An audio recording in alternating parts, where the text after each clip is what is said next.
Welcome, everyone. This is the panel where we have eminent uh, university leaders from the higher education space in the country. And we have our industry expert, Mr. Tabrez Ahmed, who will be moderating the session. And this is about discussing about what are the new ideas which are shaping the higher education, and how are we adopting in this COVID situation, and how are we seeing the next few years in terms of higher education innovations. So over to you, Tabreji, who's our moderator of the session. Thank you. Sure. So thanks a lot, Ravi. So as I said, it's an honor to moderate the session with such a distinguished panel. What I have in mind is that let's start with 2 minutes of opening remarks from each panelist. Then I will put some questions. There might be some add-on questions depending upon the discussion. And then at the end, we will wrap up with a minute of observation. In between, I will love to have some questions from the participant, which will be put on the chat. I'm sure it will be visible to all. So with that, let me start and give a quick thought from the industry and government when I've been working with the government on this. When it comes to digital divide, it's a very serious issue countries facing today. With the COVID, it's all the more important. When we say digital divide and the challenges it poses, there are many limiting factors. It could be devices and many kind of devices. It could be internet connectivity. It could be vernacular language. It could be power. So all these are important factors. What we will be also looking forward from the distinguished panelist is for COVID, when it comes to education, there are many other aspects. It could be when it comes to digital divide, it could be rural, urban, public, private institutions, school, colleges, university. It could be gender. So all these becomes very important. The student need a space, quite a space to study. All these are becoming, it has become very important challenges. So what panelists see. So that's my thought. With that, let me invite ma'am, ladies first. So please, why don't you go first? And as it's coming on my screen, I will be going in that sequence. Over to you, ma'am. So I think today's topic, which we are going to discuss in detail, is that the bridging the digital divide, and the onus lies on who's who of the fraternity of education, the policymakers, the educators, and the industry, right? So if we talk about the digital divide, because we have to give just the introduction of it, that the digital divide is referred to the gaps in access to information and communication technology. Now, if you see the education during the pandemic, the inequalities of the digital device. Now, when it happened in March, so students all over the world have been forced to shift to a virtual mode. And it was for all. It is irrespective of the private, irrespective of the government. So this transition has been quite smooth for the privileged students. But there was some problem with the underprivileged ones, and there was a pitfall. So majority of this was lack of access to internet services, electronic devices, to view the online content, or leading to the poor access to the internet services. And these unequal level of access give rise to a digital divide. And it was among the students of different walks of life. So I think if we want to talk about this in detail today, it is a good topic taken by, I think I must appreciate Raviji that this was a proper time to talk about, so that the government should also start taking account of it, that during pandemic, some of the organizations were in trouble. Reason being, They were far off places. They were the interior of places where they were not able to get the internet, and everything was immediately shifted to offline mode. So this is a very great digital divide which we have to talk about today and give some solution to the policymakers and the government. Thank you, ma'am. Thanks a lot. You touched about very important aspect of privilege versus marginalized. So let me go to Dr. Ashok. Why don't you give your opening remarks, sir? Good afternoon to all our esteemed panelists and the moderator. We are fortunate being doctor. We use a lot of digital technology in the form of CT scan, MR scan, PACS. Many digital technique has come to medical science maybe about 30 years back. But looking at the university across the country, the current scenario is that digital technology was not very well practiced in government system, while the university of the private organization using a lot of digital technology. So when our pandemic started in the March, we had immediately shifted to teaching the student online because we have got a very good infrastructure, networking, and good backbone of the internet system. So we have quickly shifted over to offline education, offline training. Even the nursing students are giving the online practicals. We conducted exams. Having said that, we all know that online and offline exam, there is conducting classes are a lot of difference. Teacher is not only for lecture, there is eye contact, mentoring, there is a positive vibration. There is a lot of things what you have got physically teaching a student in the classroom that is deficient. After having said that, we realize large number of government system has problem if you have to adopt new education policy 2020, where the skill, innovation, content, improvement in the students' attitude, aptitude, personality development, free and independent thinking will not happen.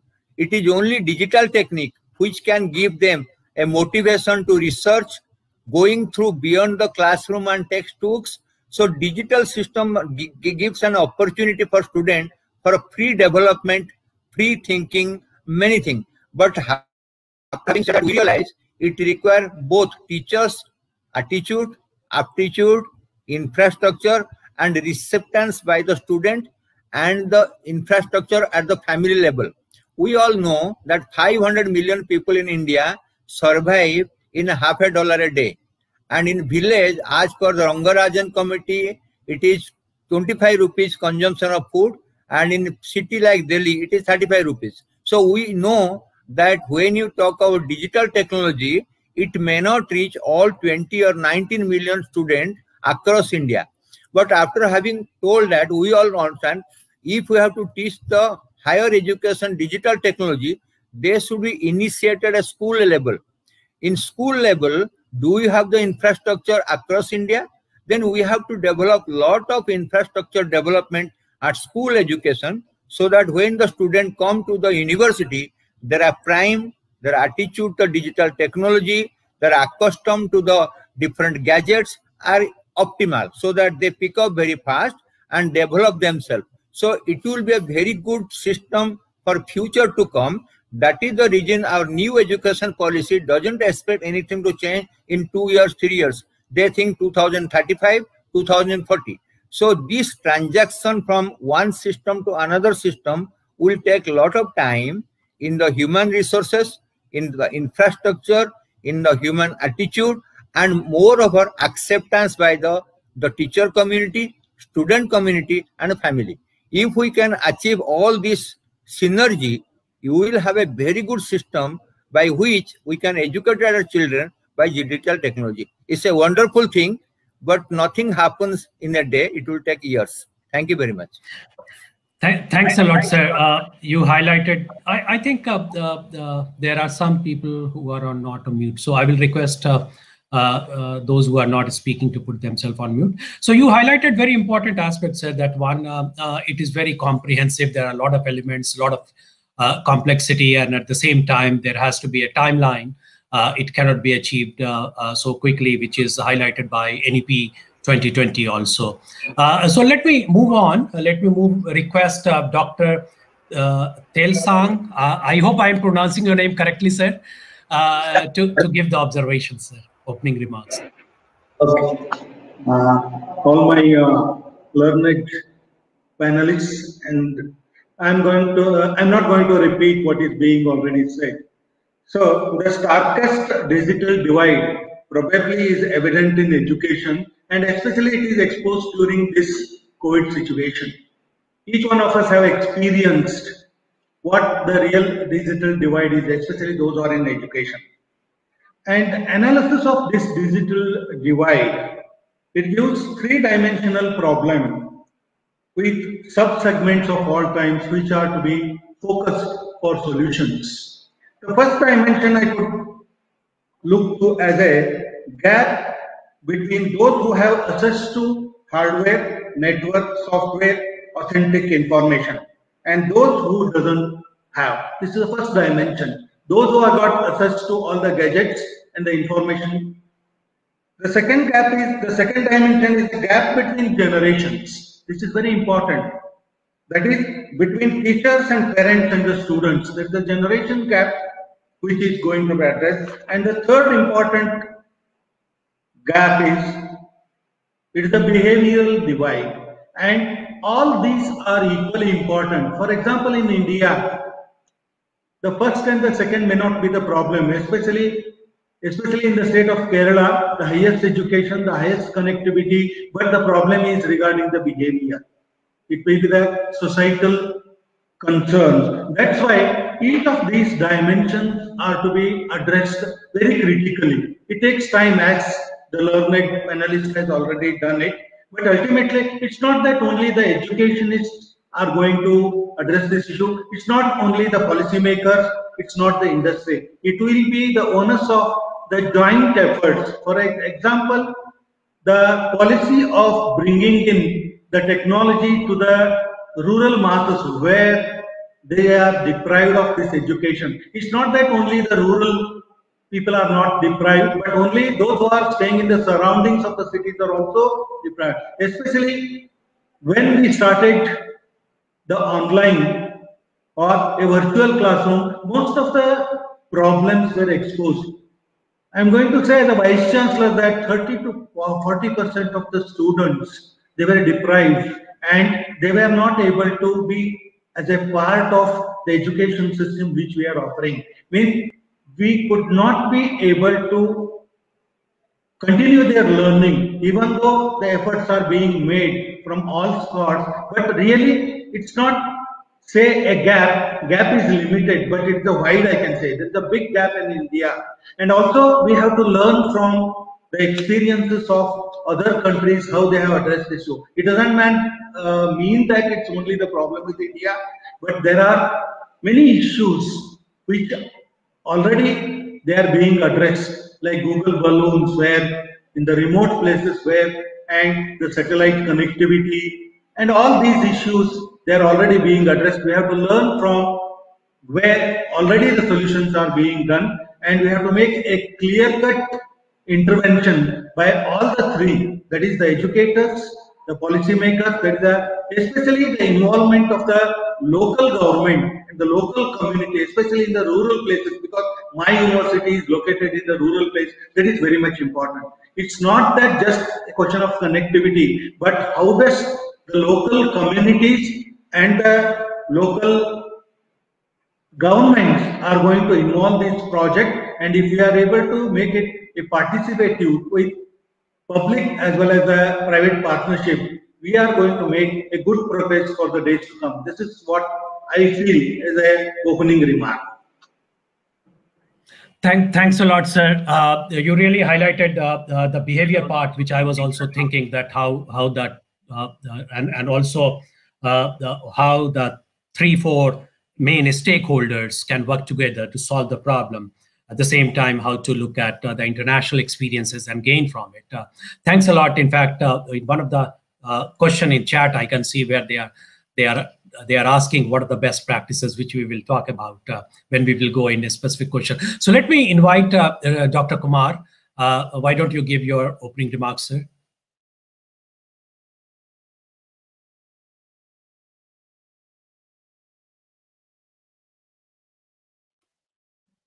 Dr. Kumar, Dr. Abhay Kumar, are you getting me?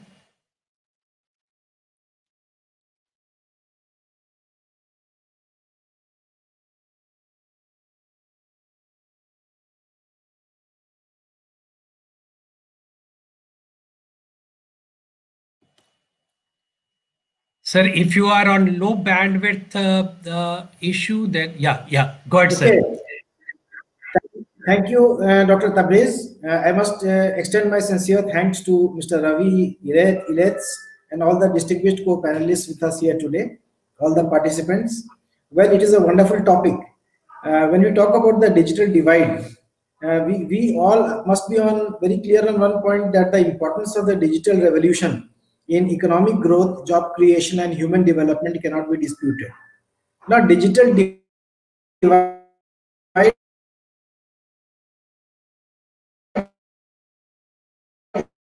in my opinion, in terms of the digital revolution, I think the divide would also go ahead in the times to come. Yet, what sort of a divide it is, Dr. Madhu and Professor Ashok have well said, say a few minutes back, that the divide is not only because of the economic reasons. It is one very important factor, the demographic locations, and of course the generation divide, as Professor Ashok said. The generation divide is also there.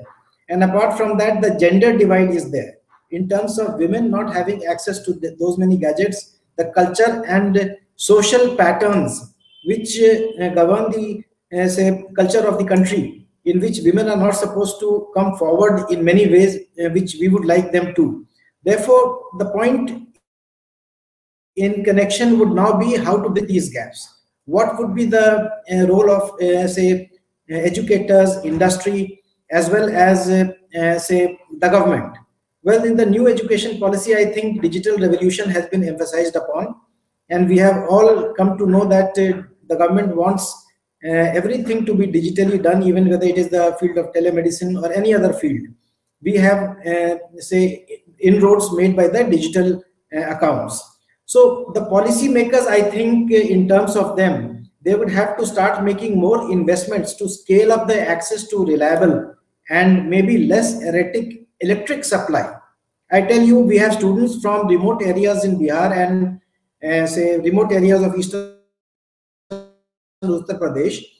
They may be having gadgets sometimes, but they are not able to access the online classes because of erratic electric supply, which power cuts to the tune of 8 to 9 hours a day they are experiencing. They cannot run on say generators, or they cannot run on any other mode for that long to attend the classes for 6 hours or 5 hours. So that is one aspect the government has to look into it. Second, we have a lot to do to improve the digital data and ecosystem in all, like the ease with which people can connect, collaborate, transact, and share information. Now, I would like to say that as far as the educators are concerned, the reskilling of teachers, the investing more in teamwork and communication, say better local content applications will need to be developed in local languages, and this is what NEP 2020 also says. Okay, so that they can be understood by the local people, the local population. I think in terms of management education, being a man of management myself, I feel that many students in the remote rural areas and tribal areas are not able to understand the exact terminologies of management education. So we have to explain to them with examples. So case study takes a very different mode altogether when we teach these people. Now, when I talk about the digital education gap, it also requires, as I said, reskilling of teachers. But one thing should be made very clear, that digital dividend and what we talk about demographic dividend are together hand in hand. We cannot separate the demographic dividend from the digital dividend. That means if we want to leverage the demographic dividend of the country, in which the average age of the population is say 27 years or somewhere around it, then we have to understand that the generation we are talking about is digitally well equipped. They understand what digital revolution is. So we, at this age group of leadership, who are leading the universities, who are leading the industry, who are leading the government, this age group must well understand the reasons and why the digital divide is not being bridged immediately at present, because as we all know, during the COVID-19 crisis, we had to suddenly come up to online teaching. And maybe some of the very best of the professors were not well equipped at that time. Because, you know, the face-to-face teaching in a classroom, I feel, is entirely different from what course curriculum you upload on the say online platforms, on the social media. People used podcasts, people used videos, YouTube, people used email IDs, WhatsApp groups initially, what not. That means experimentation was done at a large scale. Howsoever, sooner or later we have stabilized, and even those who did not have the requisite platforms have them in place. So when we talk about the say global say digital collaboration, in my opinion, also becomes very important. The digital divide can be bridged. The reasons and the ways for the way forward. We have to see that during the COVID-19 period, the entire globe has become one. We have come closer. So when we have come closer, I think collaboration becomes very important right now, and collaboration has become very easy also after the say digital revolution has taken place. Now there are certain gaps. As I said, those who don't have, those who don't cannot afford. But there are certain other reasons, I'll tell you. Apart from poverty, which is not the only reason behind digital divide. We all know that apart from affordability, access has become very important. I'll give an example. We had, say, some 20 odd students of Pratap University in Eastern Champaran of Bihar. They belong to a very, say, good landlord families, most of them. Yet, the erratic electric supply, the internet connectivity, the speed, that was the main reason why they couldn't come for the online classes properly initially. What we had to do was, we had to find out a certain center which was quite near to proximity to their places. Now those centers would then bring out certain worksheets we would be sending to them. They would pass it on to the students. They would do the say required work, pass it on back to the center. They would send it to us. This was how we began initially with some of the students in the very remote areas. So the digital divide has to be bridged not only by say the government, by the educators, or by the industry, for example. We have all to come together, as some people have said before. Now, sure, sir. To talk about so many, yes, sir. Please, sir. Yeah, I have some, I have some specific questions around that. So let's get into the deeper discussion. And so let me have the first question, which I request Dr. Telsang or ma'am, if you can answer that. So how industry can really help government in creating pools of digital facilities? So any one of you, sir, ma'am, any one of you can go ahead. Please go ahead, ma'am. Yes. So if you see the cycle of it now, as an educationist, and we all are two, three people are from the university. So if you see that what is the new normal now? So we need to have no students left without access to digital devices and internet, right? So first of all, we must understand the complete student's learning life cycle, or you can say the knowledge dissemination in the digital world, right? Now there are certain stakeholders during this life cycle. One is the teacher, the second is the student, then the industry, which provides digital infrastructure. Right? So as you were asking that how the industry can be helpful to the academia at this point of time.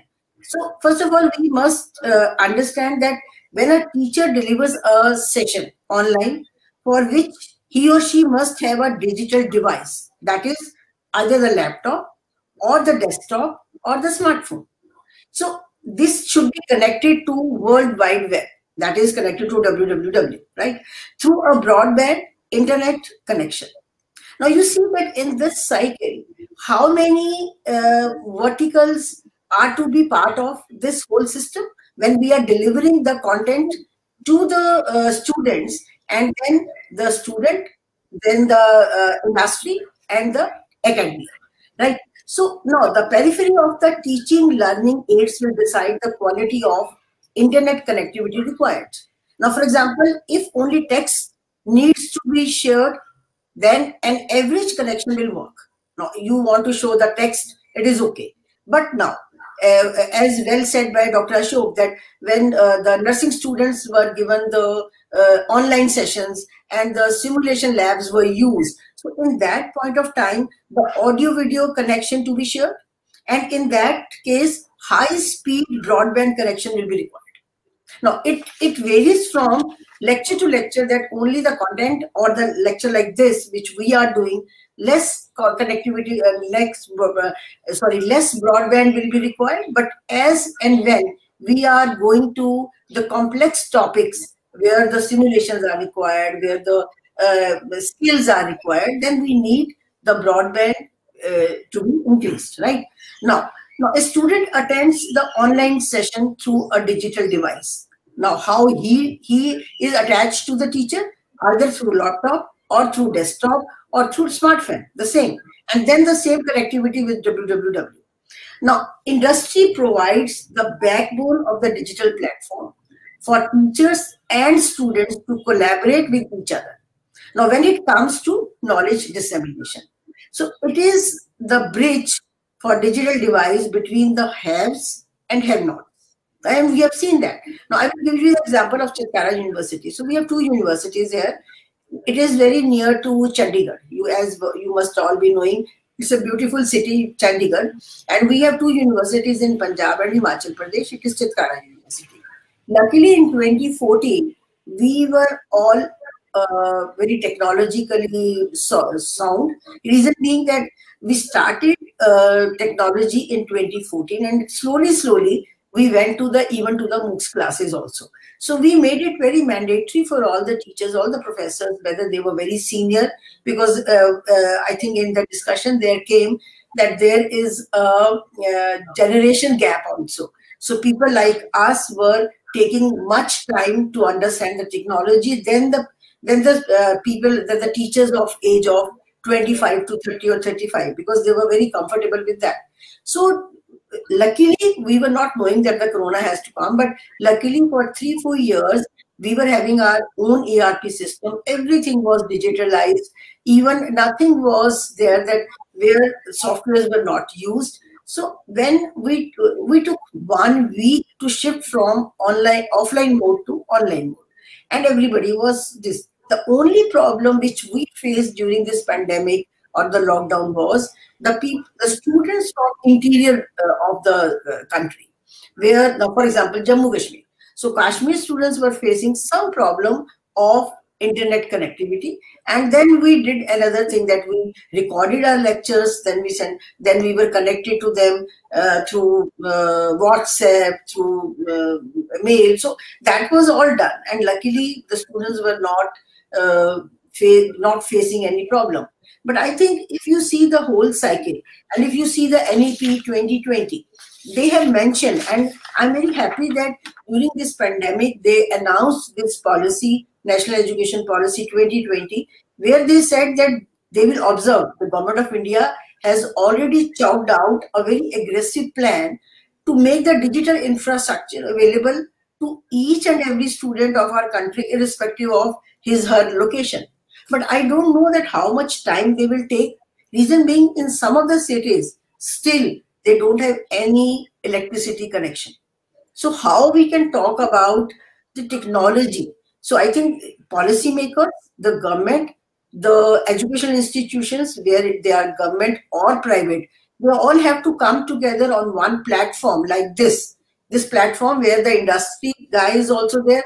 Tabrez, you are from industry. I think you can help our academia to help us out.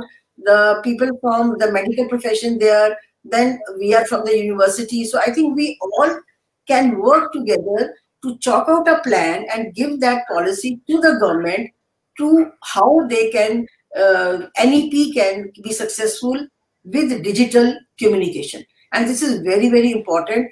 And I think we should be thankful to the organizer that this was a platform. This is the first time we are discussing. I have done so many webinars during this lockdown.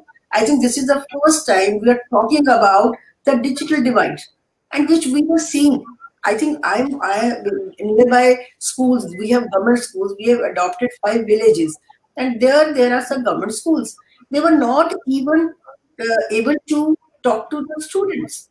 So how about, because sometimes it was a problem with the teachers also, because they were not connected to that broadband that they were able to give their content to the students. So I think now it is a high time, because it is going to be new normal like this. So always blended learning has to be there, and there will be some offline and some online lectures. I think that will be the future. Yes. Sure, ma'am. Thanks a lot, ma'am. Maybe Dr. Tensang, please go ahead, add. Pertaining to the issue that you have raised regarding how industry can contribute to bridge this gap, I have got one is, so every industry now, they are spending some amount on CSR. If they are able to divert, now they are spending discreetly for social causes and some for education, some for plantation. If they are able to, for next 2 to 3 years, if they are able to collectively decide that they are going to take up this as a revolution, because all the industries are going to support in providing both the infrastructure for digital education, then they can bring in a big change. And second is especially the network operators. If now mostly they are going to focus, they are going to give the connection where there is a profitability or the feasibility. But sometimes if they are going to go for a rationalization of pricing, or maybe some incentives or boost for education purpose in remote villages where there will not be much of a demand, then they can bring in wonders. And the third important, especially the gadget manufacturers, it may be a laptop or it may be a tab, if they are able to come out with a model which can be affordable for everybody, and if the universities even and the institutions, if they are able to give them a preloaded maybe videos or teaching materials and connected by this, if there will be an interaction through the video lectures, it is going to bring in a change and reduce the gap. I cannot say it can be zero, but slowly it can bring in this gap. But now what happens, especially the teachers, we are not, the entire teaching community was in India especially was not trained for digital education. But over the 6 to 8 months, they know the tricks. And even in our university, when we started in March, very early days, we came to understand that teachers are to be trained with respect to how they have to take these digital classes. That's why we made a special 8 days program, intensive program for the teachers, how to prepare for the online classes. That is, first we are going to use our LMS to prepare the class handouts, and then a small video as to attract the students why they should attend, a brief of that class, and then mostly the students should go through this and come to the class where only 30 or 45 minutes of the class will be interactive. Even we have pre-decided what will be the issues on which the students are going to discuss, so that the students gain a confidence that we have got a role to play. It's not just, otherwise this online lecture is just like a video lecture, means students were muted and teacher is going to talk for 1 hour. So totally we changed it as reading. Means I am going to say today that our university attendance right from June to December, it was more than 70%, even though we have got many difficulties in the classes. That's why if we are able to involve the industry, they have got a very important role to play in this. This is what just I want to say. Sure, sir. That's a very good suggestion. And just to also bring what industry is doing with government and with academic institutions. So most of us support through our CSR budget marginalized community students. Yes, sir. I will come to you, Dr. Ashok. This is one. Other than that, industry is also partnering with the state governments. Okay, on a very I will say discounted price for different kind of training material and things like that. a very deep discount on that. Industry is also coming together at industry bodies. It could be NASSCOM, it could be another places where a lot of materials are also content are given free of cost for certain hours. If somebody wants to build on that, one can do that. But when we are looking at industry bodies, there are students, current students, and somebody who wants to upgrade the skill also, because it's a continuous process. But I agree to both of you, sir and ma'am, that all the three stakeholders have to work together to find out what's the best way forward here. Before I put next question to Dr. Ashok and Dr. Kumar, I think Dr. Mohapatra wants to have some observation. Please go ahead, sir. See, we have currently about second largest internet consumer in the world, maybe about 90 million after China. But we have got the very lowest bandwidth per capita. And places like where the disaster, for example, in Bhubaneswar and Odisha, last year, 1.5 million cell phone towers are destroyed because of super cyclone Fani. And because the Airtel and Vodafone were not making profit, they did not set their tel. So a city like Bhubaneswar also, it is Jio which work. BSNL has become sick industry. BSNL and Vodafone and Airtel do not give that much of service. So the question is that one side, when you're doing the technological advancement, we do not have bandwidth. Second thing, with a 6% or 5% education budget, we cannot upscale the digital technology. We are doing the medical college networking in UP for 8 medical colleges, and we have given an estimation which UP government did not spend.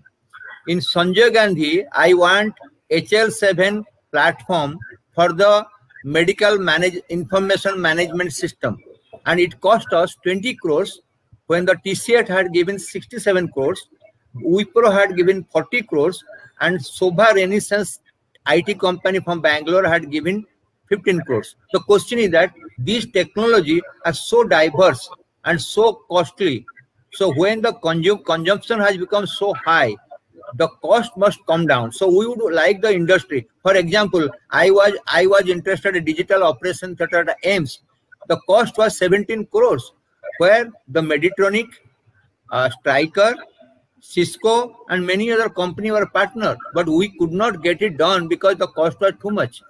In AIIMS Bhubaneswar, we want 2 digital lecture theater, and we want NIC, National Information Center, to give us what is minimum requirement, and that is because that won't go through CAG audit, and we spend about 40 lakhs for two digital only to make it a lecture theater where we can communicate with Delhi AIIMS, PGI Chandigarh, and Sanjay Gandhi Postgrad, so that their teaching content can be acceptable to or available to our student at AIIMS Bhubaneswar.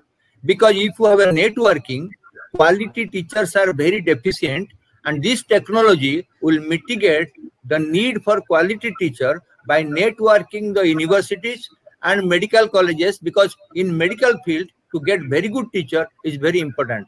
And we would like the technology should be cheaper, easily available, and student and teacher friendly. Student and teacher friendly, so that it can help. Thank you very much. Thank you, sir. In fact, that's where I wanted to go for my next question, and that is, digital infrastructure, the rural and urban gap, and how all the three stakeholders here and few more, I think, will be playing very important role: industry, government, and when I say government, both the state and central government, and academic institution. Many academic institutions are not for profit.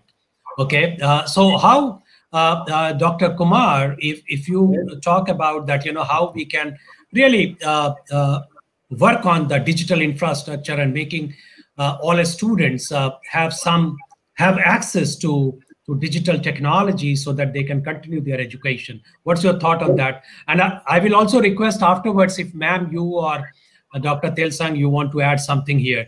Please go ahead, Dr. Kumar.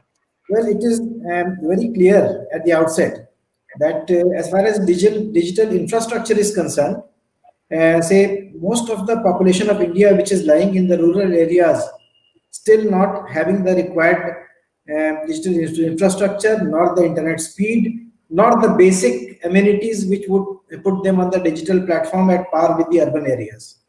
Say it is said that almost only 25% of the digital infrastructure is with the rural population. So what do we do? In fact, apart from say economic reasons, sometimes I feel that we have to have some behavioral changes also. In the past few months, I have personally found, as the Vice Chancellor of Pratap University, that we have identified some behavioral divide also. That means some of the students, especially in the rural areas, are not able to learn things alone. They have to have a social setting in order to have proper education and do the basic learning. Now, another thing which I have found, apart from digital infrastructure, personally I have found in the past 2 months, is that even the quieter corners of the classroom, those students who did not utter a single word in terms of answering, are now conveying their thoughts over the online medium. They have become more vocal. And the reason which I have found is that there is a curious mix of anonymity and exposure. That means it allows to them a certain sense of refuge. We have gone into the behavioral pattern of this now. But as far as the digital infrastructure is concerned, we have to have high internet speeds in the rural area, especially, as probably Dr. Ashok, as somebody just said, that even now India lags behind China, and even now India lags behind most of the Western countries, even the say developing countries. We are far behind most of them. Though we have the most of the population, we are globally very active. Our tech people are across the world doing so well. Yet, why are we domestically not that in that part of the trajectory of growth? So we have to look into the facts that digital infrastructure has to be improved. The government has to put in investments. The industry and academia must come together. As probably Dr. Madhu said, that till now, in my opinion, we have been having industry and academia interactions only in terms of placements, and maybe here and there in terms of say academic inputs, for which we invite the industry people for guest lectures or put them in for certain units to be taught in a certain subject. That is not the way forward, in my opinion. We have to collaborate more closely. The recent technological changes have to be brought to the university level, and the research from the university has to go back to the industry if we are to progress. Both are mutually exclusive things.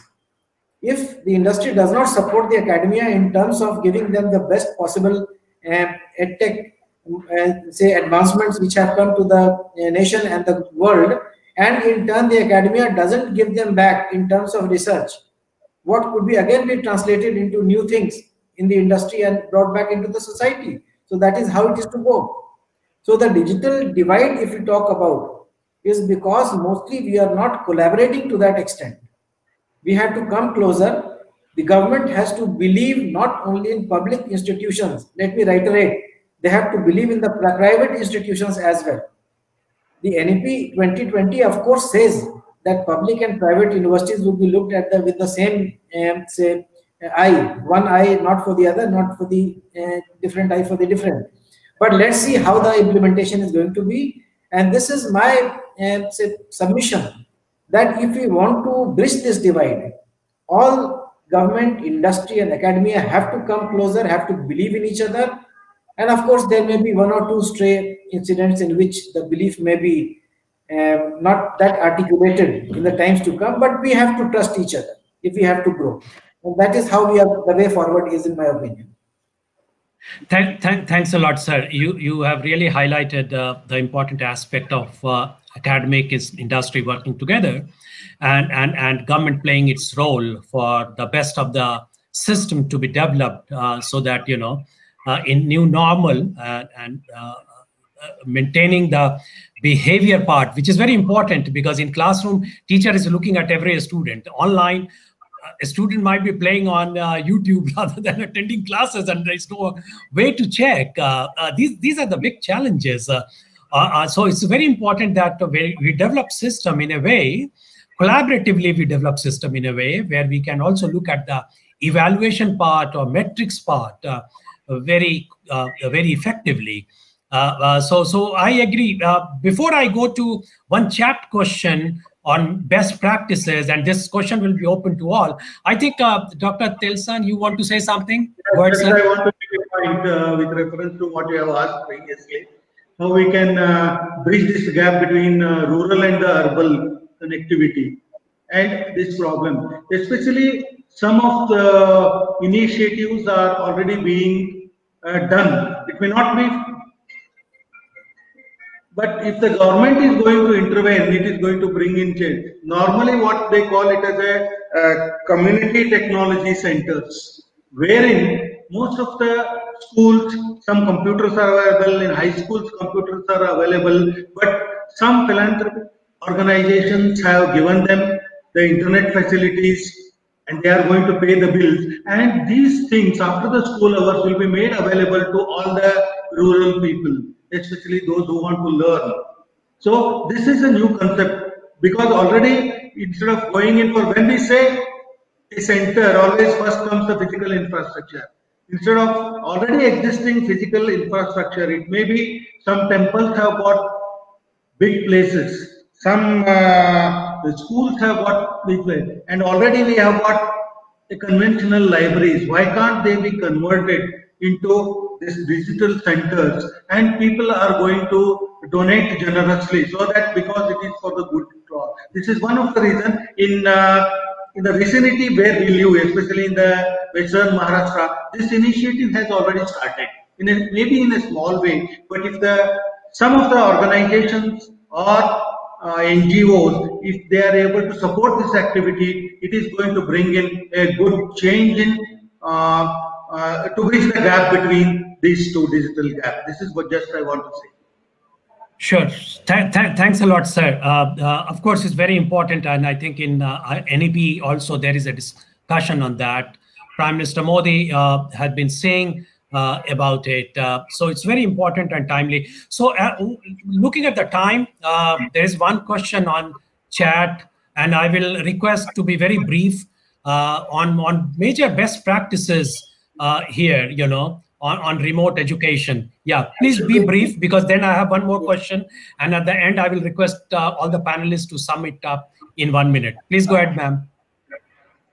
So the question is what major best practices to be followed in remote education in the major challenge. So I can say that if you see the national education policy, there they are saying that every institute who is good in one part, one vertical, they should start hand-holding or they should start mentoring the other institutes around that particular institute. So I think this is a great policy which the national education policy has suggested us, that we have to handhold the other organization, those who are very near to us. And if I am good in one skill and for example, the Pratap University is good in another, and both of us are in one vicinity of the place, so we both can work together to give the technology to each other.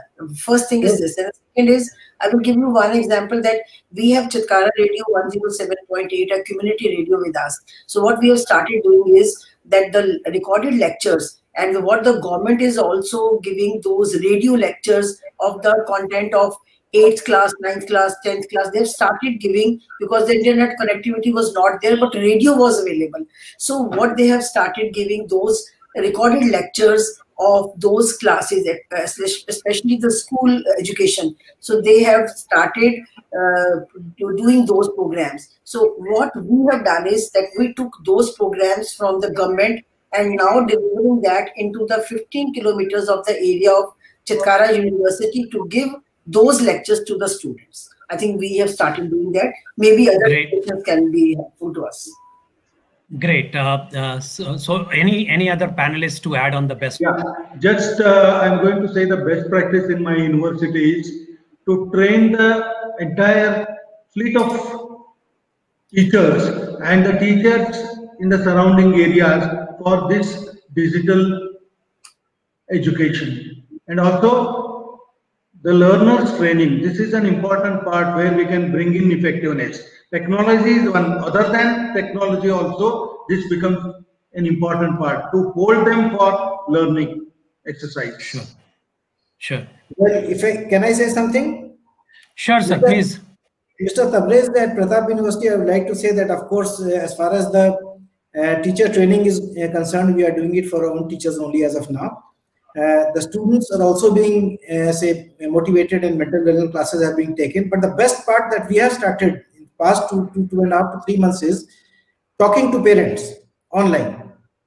We have asked the students to come and sit with the parents in a particular class, and we have talked to the parents. We have told them what are the difficulties their child are playing, what role they can play within their four walls of their homes, and how to interact with their children during these times when online classes are going on. And I think this has started yielding better results.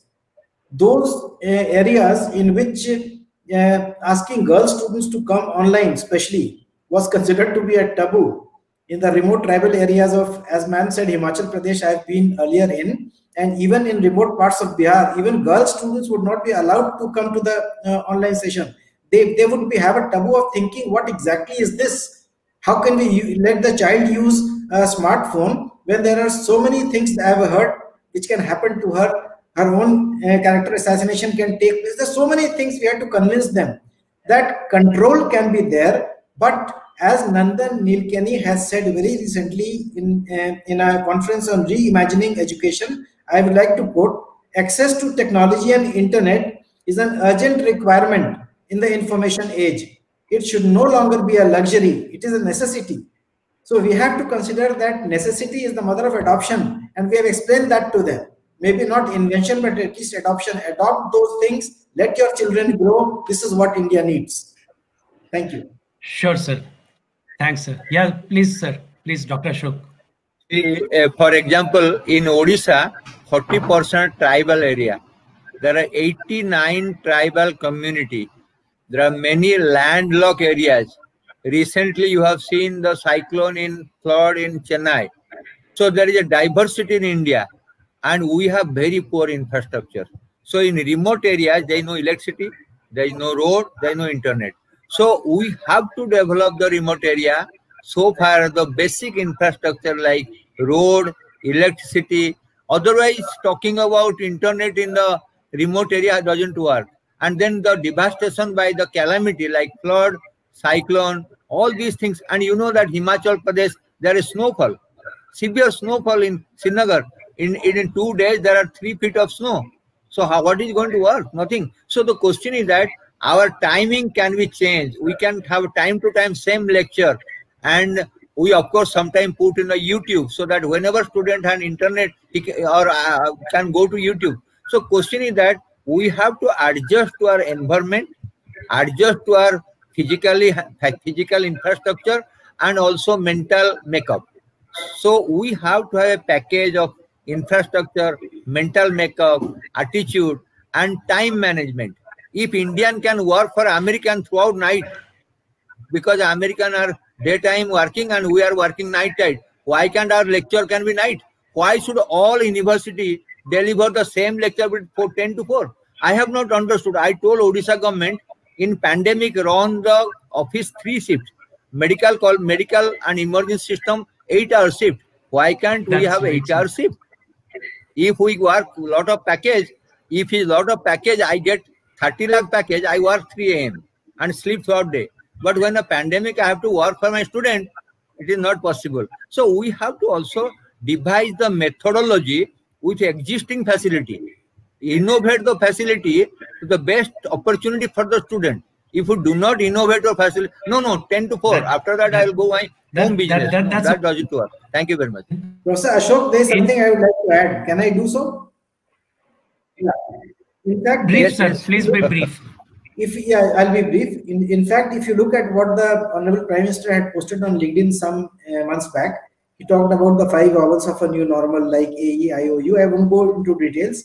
He talked about efficiency, and he said that we all must be able to understand that efficiency and effectiveness should not be measured by the number of hours put, but we should now start measuring by the productivity, by what outcome is there. So let's start doing it at our universities. Let's not think just about 10 to 4 as you said. Let's see what the outcomes are, what the productivity is. We have Great. to take a lot of time to change the culture. That has to be there. Thank you so much. Sure. Thanks a lot. And we should also keep an eye in other geographies, other countries similar to us, what is happening there, so that if there is something which can be replicated here. For example, ma'am, you talked about in Brazil, there are 150 top performing schools are collaborating with the less performing schools so that the standard goes up, for example. Or innovatively, how we can look at radio, TV, YouTube use. Very good.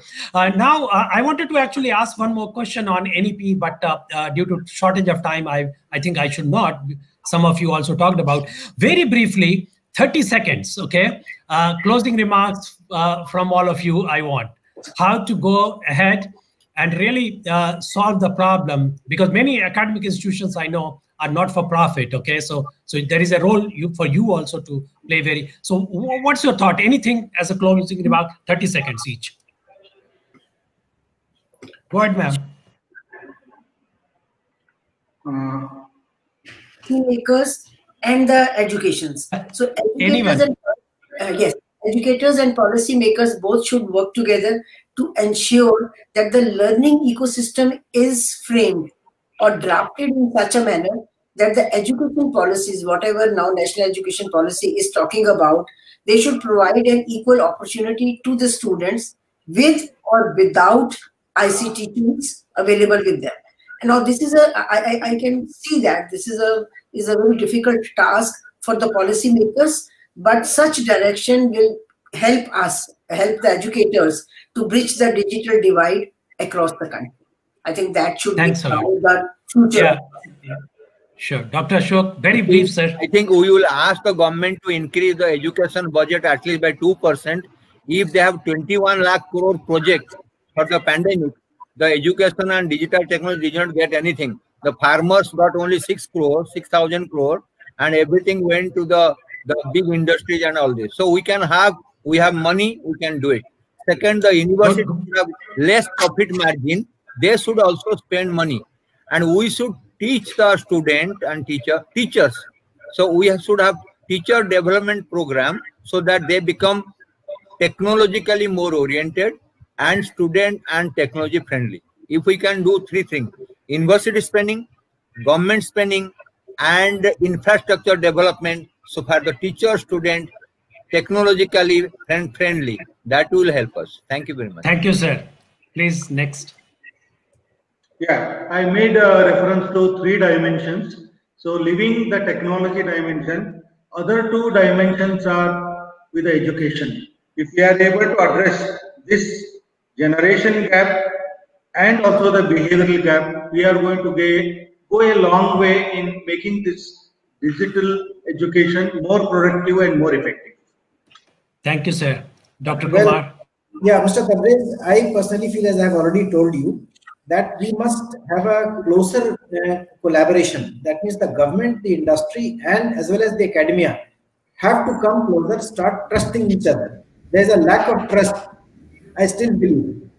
The industry sometimes does not think that the academicians are doing enough.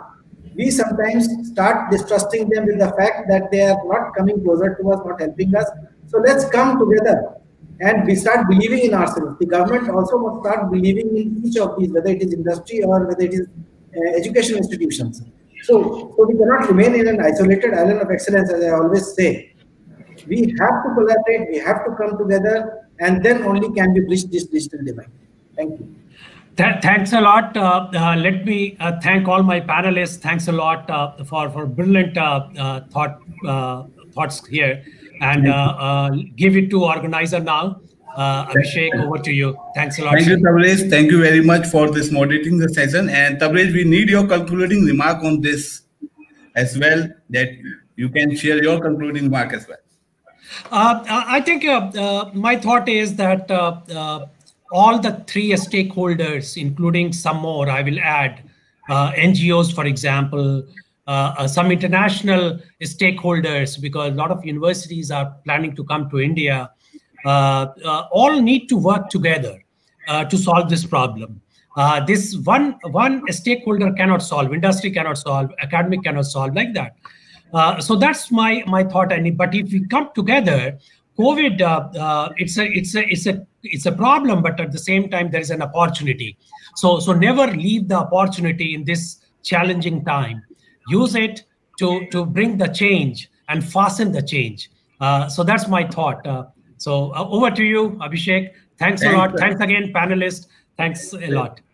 Thank you, Tabrez. Thank you, Dr. Madhu ma'am, for giving your precious time for the world education. Thank you, Dr. Abhay sir. Thank you, Dr. Ashok Mahapatra. Thank you, Dr. Marsang. Thank you, Tabrez, for giving your precious time. So I request all my audience, if you have any question, you can take the question offline as well.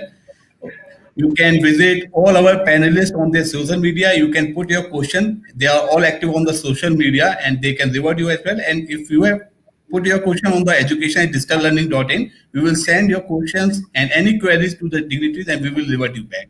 Thank you very much. And we will move on to our lunch break right now. Thank you, every panelist. Thank you, Tabrez sir, for a wonderful moderation and keeping on time. Thank you very much. Thank you, sir. Thank you, all of you. And I think after pandemic and after lockdown, we all will meet physically. Sure. Yes, we are looking forward for that. Yes, sir. So I have to see Anusandhan University, sir.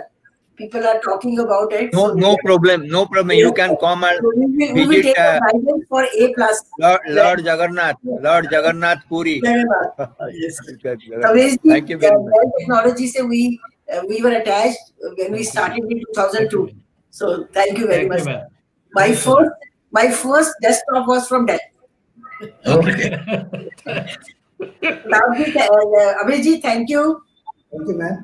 चले गए आप हमसे? जी ma'am, पास हैं आपके, अभी भी पास ही रहेंगे।